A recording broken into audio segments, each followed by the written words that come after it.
आता मला सांगा की जमीन तुम्ही भुसभुशीत करता यासाठी म्हणून नांगरता.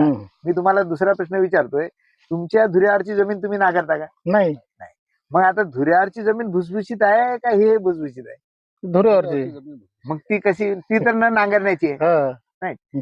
दुसरं आता आपल्याला वाटतंय की हे जमीन नांगरतोय आपण, भुसभुशीत करतोय तणाचा नायनाट करण्यासाठी. आता मी म्हणेल की तणाचा नायनाट करता म्हणजे नेमकं काय करता?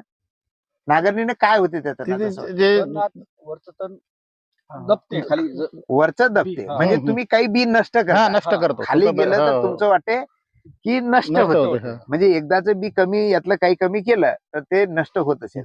आता मी तुम्हाला आणखीन एक प्रयोग करायला लावेल की एखाद्या ठिकाणी तुम्ही जाळून टाका एखादं असं शेत, आणि जाळून टाकल्यानंतर तिथलं बी सगळं मरायला पाहिजे, हो. सगळं गायब व्हायला पाहिजे, है ना? हो. मग पुढच्या वर्षी ती तण नाही यायला पाहिजे. येते. तण येते हो ना. ना, हो ना.